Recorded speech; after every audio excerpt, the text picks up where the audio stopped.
বিগত কিছুদিনৰ পৰা আমি লক্ষ্য কৰিছোঁ যে বাংলাদেশৰ কিছুমান নাগৰিকে অবৈধভাৱে ভাৰত ভূমিত প্ৰৱেশৰ কাৰণে চেষ্টা চলাই আছে। স্ক্ৰীনত আপোনালোকে দেখি আছে এই 6জন নাগৰিক সীমান্তৰক্ষী বাহিনীৰ হাতত গ্ৰেপ্তাৰ হয় আৰু এই বাতৰিটো আমি অসমৰ মুখ্যমন্ত্ৰী হিমন্ত বিশ্ব শৰ্মা ডাঙৰীয়াৰ ফেচবুক পেজৰ জৰিয়তে জানিব পাৰিছোঁ। অসমত বিদেশী খেদ আন্দোলন সংগঠিত হৈ গ'ল। তাৰ পিছত অসম চুক্তি ৰূপায়ণ হ'ল।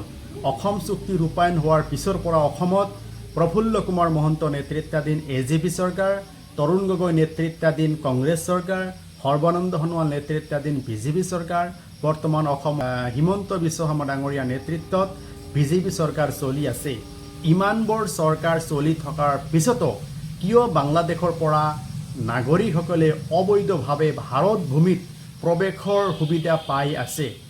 কিয়নো আপোনালোকে যথেষ্ট পৰিমাণে আন্তঃৰাষ্ট্ৰীয় সীমা আপোনালোকে চিল কৰিব লাগিছিল, কাঁইটীয়া তাঁৰৰ বেৰ আপোনালোকে দিব লাগিছিল, কিন্তু সেয়া আপোনালোকে সম্পূৰ্ণৰূপে ব্যৰ্থ হৈছে বুলি মই অনুমান কৰিব পাৰিছোঁ।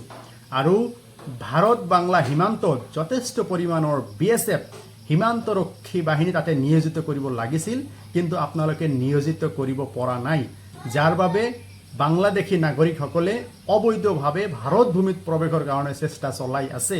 আপোনালোকে এই বাংলাদেশীৰ সমস্যাটো আপোনালোকে সমাধান নিবিচাৰে, যাৰ কাৰণে এই বাংলাদেশী নাগৰিকসকলে ভাৰত ভূমিত প্ৰৱেশৰ কাৰণে সকলো সময়তে চেষ্টা চলাই আছে।